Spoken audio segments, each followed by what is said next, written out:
예수께서 저희가 그 사람을 쫓아냈다 하는 말을 들으셨더니 그를 만나사 가라사대 내가 인자를 믿느냐 대답하여 가로되 주여 그가 누구시오니이까 내가 믿고자 하나이다. 예수께서 가라사대 내가 그를 보았거니와 지금 너와 말하는 자가 그이니라. 가로되 주여 내가 믿나이다 하고 절하는지라. 아멘. 우리가 지금 읽고 있는 요한복음 9장에는 날 때부터 소경된 자가 광명을 보게 된 사건이 기록되어 있습니다. 이 사건이 왜 기록됐는지, 이 기적을 왜 요한이 특별히 뽑아냈는지를 우리가 알려면은 우리가 요한복음 8장 그 전의 문맥을 봐야 되겠죠. 그래서 요한복음 8장에 보면 예수님이 나는 세상의 빛이라고 얘기했습니다. 그래서 사람들이 이것을 받아들이지 않았어요. 그리고 이 9장에 소경이 눈뜨는 장면이 나오는 것입니다. 그렇다는 얘기는 뭐죠? 바로 너희들이 부인하고 있는 이 예수님, 바로 예수는 바로 하나님이 보내신 그분이고 세상의 비침이 분명하지 않느냐 하는 것으로 이 표적의 사건을 이용하셨다고 보여집니다. 하필이면은 그가 그냥 소경이 아니라 날 때부터 소경이었어요. 이것은 무슨 의미가 있을까요? 단지 광명을 본 것이 날 때부터 소경이었다면 좀 더 특색이 있지 않습니까? 다시 말하면은 날 때부터 소경인 자라는 것은 보는 것이 무엇인지조차도 모르고 있던 사람이라는 거죠. 그러나 보게 됐어요. 그가 보기를 원하지만 보면 어떻게 되느냐 몰라요.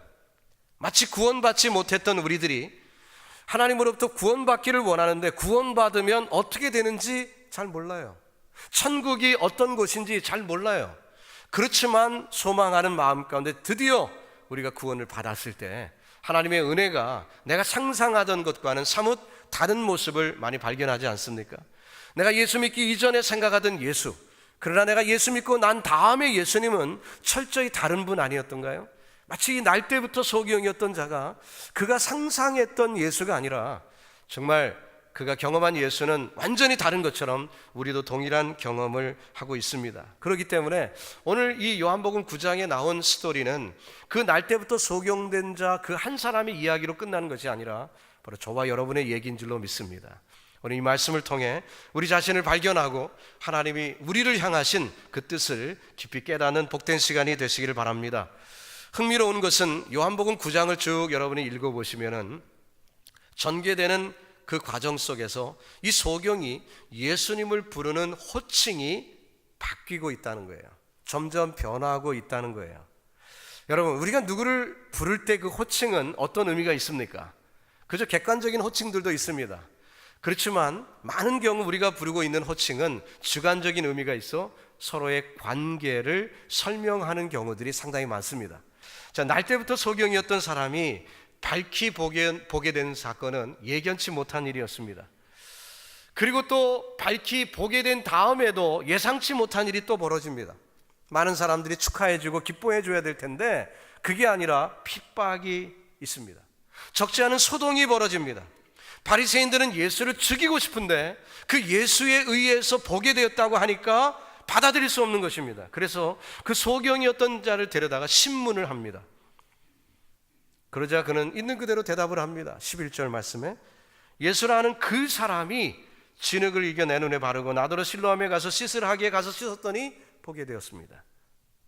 예수라 하는 그 사람, 바로 당신들이 얘기하는 그 사람, 객관적인 표현이죠. 지금 이 예루살렘의 소동거리가 되어 있는 그 사람이 얘기하니까 얘기한 대로 했더니 보게 되었다. 이 사람은 장님이기 때문에 예수님이 침 뱉은 것은 잘 몰랐나 봐요. 그래서 그냥 진흙을 자기 눈에 발라준 것부터만 설명을 했습니다마는 어쨌든 이 예루살렘 거리에 늘 소문의 소재가 되었던 바로 그 사람이라고 표현을 했었어요. 근데 계속해서 바리새인들이 집요하게 질문을 던집니다. 근데 오히려 아이러니컬한 것은 그 질문 속에서 이 소경이 깊은 생각을 하게 됩니다. 그래서 그 질문을 들으면서 다시 예수님에 대한 호칭이 바뀌는 장면을 우리가 보게 돼요. 17절 말씀에 이에 소경되었던 자에게 다시 묻되 그 사람이 내 눈을 뜨게 하였으니. 재밌죠? 자, 바리새인들이 지금 이 소경에게 질문을 던지는데 예수님이 소경을 눈뜨게 했다는 사실을 인정하였습니다. 그렇죠? 그가 내 눈을 뜨게 하였으니 라고 얘기했잖아요. 인정을 해버렸어요. 너는 그를 어떤 사람이라고 하느냐?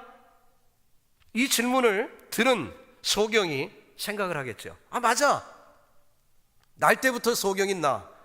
이 병을 누가 고쳐줘? 세상에 뛰어난 의원이나 어떤 대단한 약품도 나를 살릴 수 없고 나를 보게 할 수 없는데, 그분이 나를 눈뜨게 했다면 이분은 하나님이 보내신 분이 아니겠느냐. 사고의 전환이 이루어지죠. 그 사람이 생각을 하게 된 것입니다. 그전에는 무심코 그 사람 예수가 나를 낫게 해줬어, 아무 생각 없이 얘기했는데, 질문을 받자 생각이 나게 된 거예요. 질문을 받자 고민이 생겼어요. 그러면 나를 낫게 한 사람은 누구지? 아무도 낫게 할 수 없는데, 이건 하나님만 하실 수 있는데 내가 낫게 됐다면, 그러면 나를 낫게 한 그분은 하나님이 보내신 분이 아니겠느냐. 그래서 그가 뭐라고 대답합니까? 선지자입니다라고 대답을 합니다. 선지자는 누굽니까? 하나님이 보내셨다는 거죠. 하나님이 보내신 사람이라는 거죠. 33절에 가보면은 그가 선지자라고 말할 수 있었던 근거를 또다시 얘기합니다. 이 사람이 하나님께로부터 오지 아니하였으면 아무 일도 할 수 없으리이다. 선지자는 하나님의 말씀을 선포하는 사람이죠. 하나님이 택하여 하나님의 말씀을 선언합니다. 근데 이 말씀을 선포하는데 도움을 주기 위하여 하나님의 표적을 동반시킵니다. 그래서 이사야를 비롯한 엘리사 등등 수많은 그 엘리야 등 많은 그 선지자들이 표적을 많이 행했죠. 그것을 이미 알고 있어요. 그 정보를 갖고 있었던 이 소경이 예수님이 하신 그 일을, 자기가 체험한 그 일을 비교해 보니까 이분은 분명히 하나님이 보내신 분이고 하나님이 표적을 보여주셨다, 그렇게 고백을 하는 것입니다.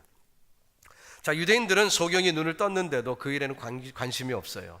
그들은 그저 몇 번이나 신문하면서, 또 그 부모를 신문하면서, 또 대질 신문까지 하면서 소경이 원래 아니었다라고 거짓말하게 푸시를 하고 있습니다.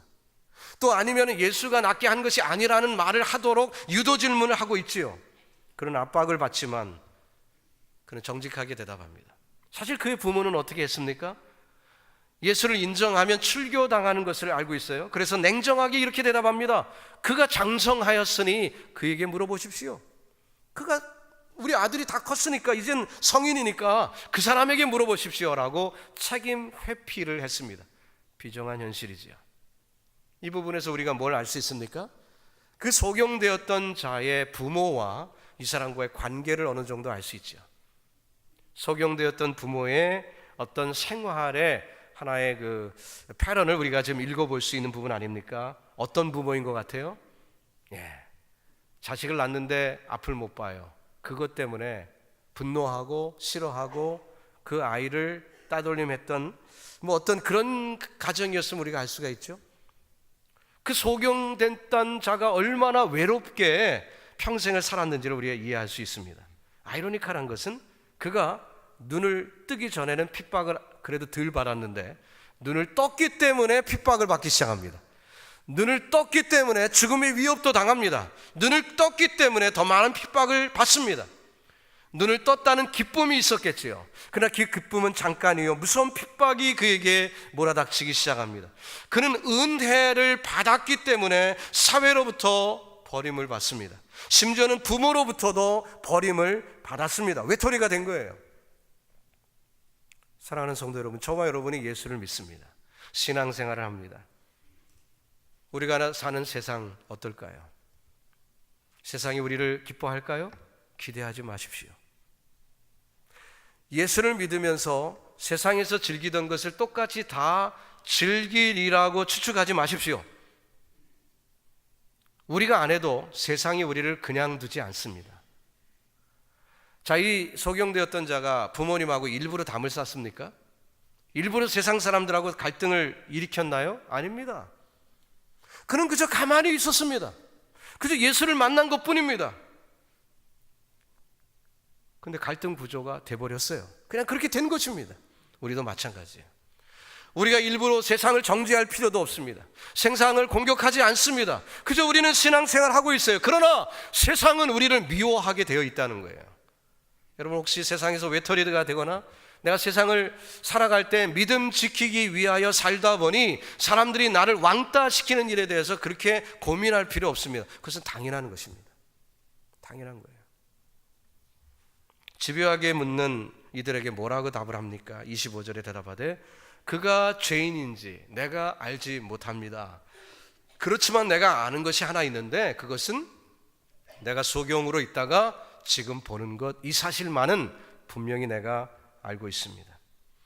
그는 참으로 정직한 사람이에요. 양심이 선한 사람입니다. 거짓을 말할 수 없었습니다. 어떤 압박이 와도 그는 거짓을 이야기할 수 없었습니다. 예수께서 나를 뜨게 해 주셨다는 사실만은 분명한 것입니다. 여기서 우리가 알 수 있는 것은 예수님께서 이 소경의 눈만 뜨게 해 주신 것이 아니라 그 영혼, 그 마음을 어루만지셨음을 우리가 알 수가 있어요. 그의 마음 가운데 믿음이 생기고 하나님을 향한 올바른 태도가 생겼음을 우리가 보지 않습니까? 오늘도 주님은 우리의 다친 마음을 여시기를 원하십니다. 우리 세상에서 당하는 어려움만 해결해 주시는 분이 아니라 내 질병을 낫게 해주시고 내 사업의 문제, 내 가정의 문제, 내 자녀의 문제만 해결해 주시는 분이 아니라 내 막힌 마음을 여시기를 주님은 원하십니다. 주님의 방법은 무엇입니까? 본문에 구체적으로 나오진 않았지만 본문을 여러 번 다시 반복해서 읽으시면은요 느낌이 하나 오는 게 있어요. 저는 여러 번 본문을 읽으면서 하나 분명한 줄기를 발견한 게 있는데 그것은 용서라는 것입니다. 용서. 사회의 압박을 받습니다. 그러면서 자기를 외면하는 부모, 원망스럽겠죠. 불만을 토로할 수도 있었을 것입니다. 아니 어머니 아버니 어떻게 내게 그렇게 얘기할 수 있습니까? 나를 어떻게 이렇게 냉정하게 내팽개칠 수 있습니까? 이렇게 불만할 수도 있겠죠. 그러나 그는 부모를 이해했습니다. 용서하였습니다. 여러분, 우리 얼어붙은 마음을 녹이는 것은 주님이 우리를 만나주시고 우리 심령을 터치할 때 상상할 수 없는 역사가 일어나는 줄로 믿습니다. 용서가 생겨요. 은혜를 체험한 사람이 은혜를 베풀 수 있는 것 아닙니까? 사회적 공포 때문에 아들이 소경되었던 그 사람을 정말 소경으로 얼마나 힘들게 살았습니까? 측은하지요. 근데 그를 차갑게 외면하는 부모를 그는 원망하지 않습니다. 그동안 받았던 서러움, 아픔, 푸념 늘어놓지 않습니다. 그동안 자신을 욕보였던 이들이 얼마나 많았겠어요. 어린아이들도 조롱을 하며 침을 뱉으며 안 못 본다는 것 때문에 얼마나 참 놀이객감이 되었을 것입니까? 이제는 보게 되었습니다. 그 아이들을 찾아가서 당장 혼내주고 싶겠죠. 이놈들, 내가 보지 못할 때 너희들이 나를 기억했었지? 하고서 야단을 쳐주고 싶겠죠. 그러나 그는 그렇게 하지 않습니다. 그는 용서합니다. 여러분에게 용서하는 마음이 생기십니까? 누군가 여러분을 힘들게 하고 어렵게 했지만 정말 그들의 약점을 딱 발견해 갖고 이제 그 한 펀치면 다 날려버릴 수 있는 그런 호기를 잡으셨습니까? 그 순간에 여러분 너그러운 마음을 주셨다면 감사하십시오. 용서하는 마음을 하나님이 주셨다면 감사하십시오. 이것은 세상엔 없는 것입니다. 주님이 주신 선물인 줄로 믿습니다. 혹 믿는다고 하면서도 우리가 신앙생활을 하고 있으면서도 여러분에게 그런 용서의 마음이 없습니까? 조그만 터락 같은 거 들추어내 갖고 꼬집고 막 그냥 공격하고 그런 마음들이 여러분에게 있어요? 그 마음이 닫혀 있나요? 그러면 주님은 여러분의 마음 앞에 어디에 계신 거죠? 마음 안에 계신 것입니까? 밖에 계신 것입니까? 문이 안 열렸다면 주님은 아직도 밖에 계신 것입니다. 계시록에 있는 말씀처럼 아직도 문을 두드리고 계시는 거예요. 어떤 분들은 계시록에 있는 그 말씀을 읽을 때 잘못 읽더라고요. 그게 전도인 줄 알아요. 근데 그 전도가 아니라 이미 믿는 사람들에 대한 얘기예요. 그 성경을 보면 전후 문맥을 꼭 읽어보셔야 되는데 맨 앞부분에 뭐라고 했습니까? 교회들에게 하는 말씀이다 하고 시작된 말씀이에요. 그러니까 이미 믿는 사람들을 향한 말씀이 그 말씀입니다. 어쨌든 주님은 지금 문을 두드리고 계세요. 성도들의 마음을 두드리고 계세요. 그 마음이 활짝 열려 예수님과 동고동락하고 예수님의 영향을 받기를 주님은 원하시는 것. 근데 우리가 영향받기를 거절하고 내 인색한 마음대로 문을 닫고 살고 있습니다. 그는 평강을 누릴 수가 없습니다. 그러나 어느 순간 그 마음을 열고 주님을 영접하는 순간에요, 그 마음 문을 여는 그 통로를 통해서 평강의 미풍이 여러분 마음에 불어오는 것을 경험하게 될 줄 믿습니다. 평강의 미풍이 불어오면은요, 그 마음에 평안이 넘치고 용서하는 마음이 생기고 은혜가 되어서 너그럽게 되고 그런 놀라운 축복이 우리에게 임할 줄로 믿습니다. 그 누구의 협박이나 죽음의 위협의 공포가 그를 사로잡을 수 없습니다. 그에겐 전혀 두려움이 되지 못합니다. 사실 죽기보다도 싫은 삶을 살아왔잖아요.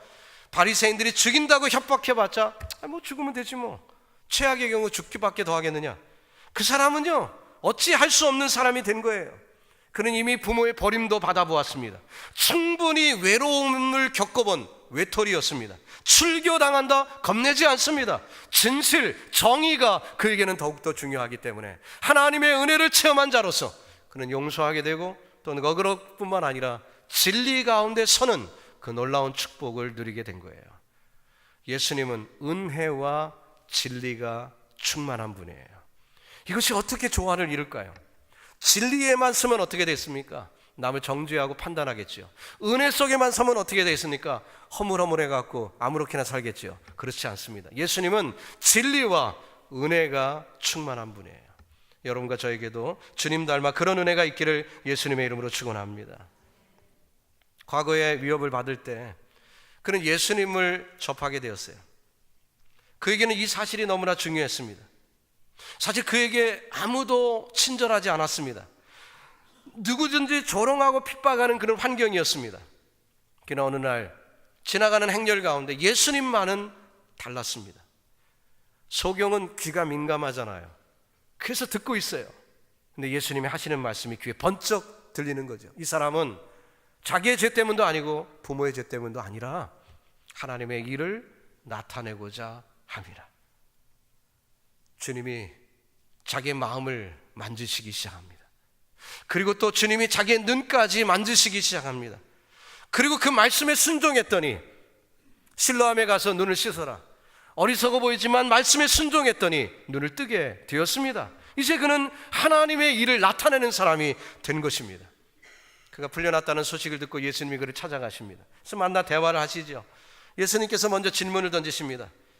저희가 그 사람을 쫓아냈다는 말을 들으셨더니 그를 만나 가라서 내가 인자를 믿느냐, 메시아를 믿느냐, 이렇게 질문합니다. 인자라는 칭호는 메시아 호칭이죠. 그 말을 들은 소경은 대답하여 가로되 주여 그가 누구시오니까 내가 믿고자 합니다. 믿고자 합니다. 솔직하게 얘기를 합니다. 즉 누구든지 가르쳐 주시면 그분이 어떤 분인지 내가 당신을 믿는데, 당신이 나를 눈뜨게 했으니까 내가 당신을 믿는데 당신이 말하기만 하면 나는 누구라고 하는들 그분을 내가 믿겠습니다. 이렇게 얘기를 하는 거죠. 그때 주님이 말씀하기를 가라사대 내가 그를 보았거니와 지금 너와 말하는 자가 그이니라 라고 말씀했을 때 그 말을 듣자마자 그는 얘기합니다. 가로되 주여 내가 믿나이다.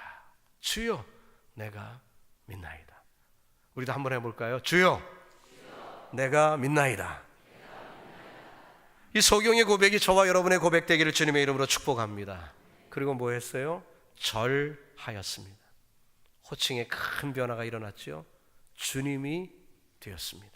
그 사람 예수, 선지자 주님. 호칭의 변화를 통해서 그는 자기의 심령의 변화를 그렇게 고백한 것이고 주님과의 깊은 관계를 그 호칭을 통해 맺었습니다.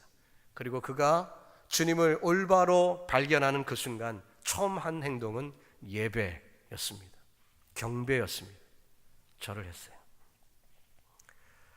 바리새인들과 집요한 공격을 받았던, 그러면 그럴수록 오히려 그의 믿음은 더 깊어졌던 논리적으로 예수님은 하나님의 아들일 수밖에 없음을 스스로 깨닫고 이제 예수님을 대면하는 순간에 그 믿음은 확인이 되었습니다. 그리고 그 예수님 앞에 그는 최초의 예배자가 된 것이죠.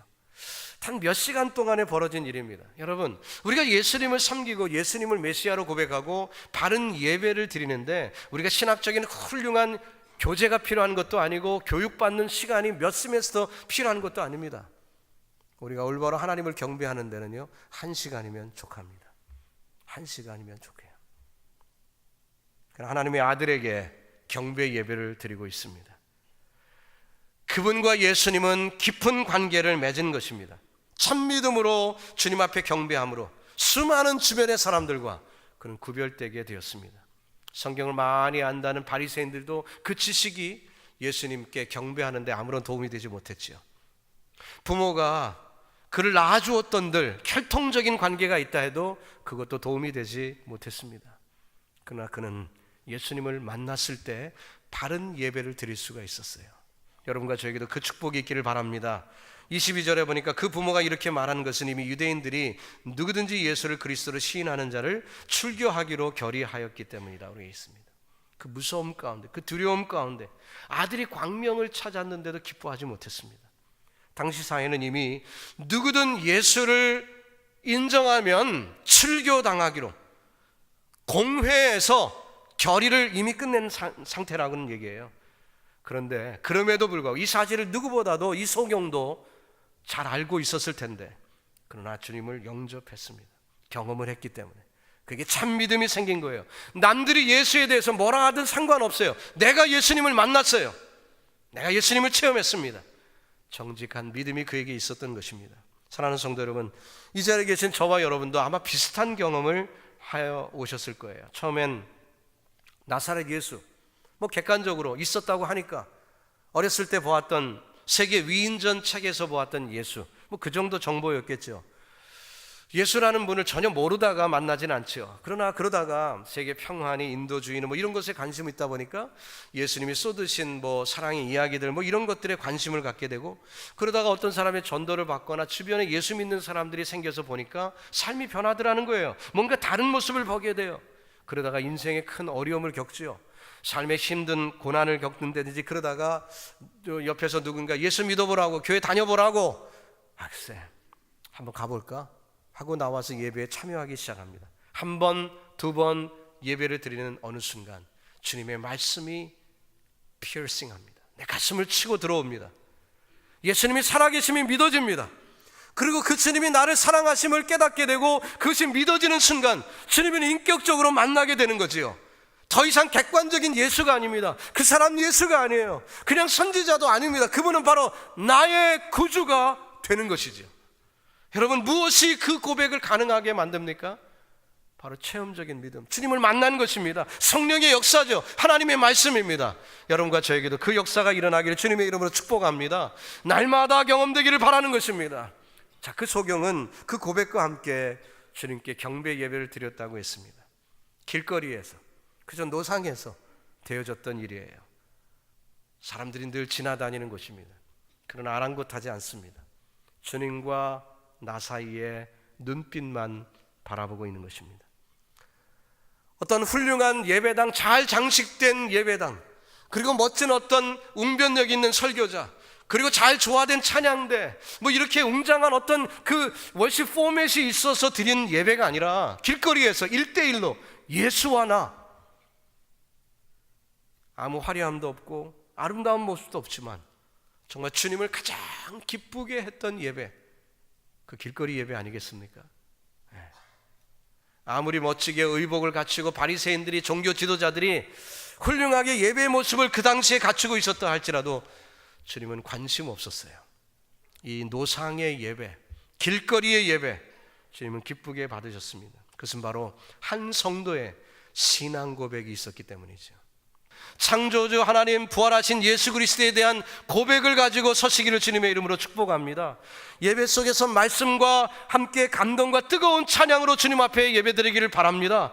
우리의 예배가 신령과 진정의 예배가 되기를 바라는데, 하나님의 위엄 앞에 도저히 어찌할 수 없어 주님의 임재 앞에 서는 체험, 그 하나님의 역사를 경험하는 예배가 주일마다 있기를 주님의 이름으로 축원합니다.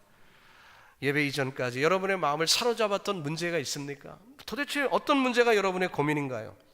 사업이 어려우십니까? 의사를 찾아봤더니 엄청난 진단을 받았습니까? 복잡한 인간관계에 시달리고 있습니까? 어제도 첼시에 폭탄이 터졌는데 그런 소식 듣고 내가 늘 다니던 그런 그 맨하탄 길거리에 지금 폭탄이 막 있습니다. 네. 그 외에도 또 안 터진 폭탄 하나 또 발견했다고 하지요. 복잡한 세상이에요. 고민입니까? 불안합니까? 근심이 있나요? 어떤 것이 우리를 짓누른다 할지라도 예수는 나의 하나님이신 줄 믿습니다. 왕이십니다. 소망이십니다. 그 고백이 있는 한 우리는 불안하지 않습니다. 이 소경처럼 근심하지 않습니다. 하나님이 이미 내 속에 오셨기 때문에 이웃도 용서하고 너그럽게 바라보고 다 허물도 덮을 수 있는 그런 놀라운 축복을 경험하는 천국 백성임을 믿습니다. 이제 말씀을 마칩니다. 베드로가 갈릴리 호수에서 배를 몰고 가다가 풍랑을 맞았어요. 그에게 가장 중요한 것은 뭘까요? 풍랑의 파도 높이입니까? 배의 사이즈인가요? 그게 아닙니다. 예수님이 그 배에 함께 타고 계시다는 거죠. 여러분과 저 인생에도 마찬가지라고 생각합니다. 세상 풍랑 크게 몰아닥친다 할지라도, 세상의 위협이 아무리 크다 할지라도, 내 힘이 아무리 없다 할지라도 주님이 나와 함께 하시는 한 넉넉히 이길 줄로 믿습니다. 기도하겠습니다.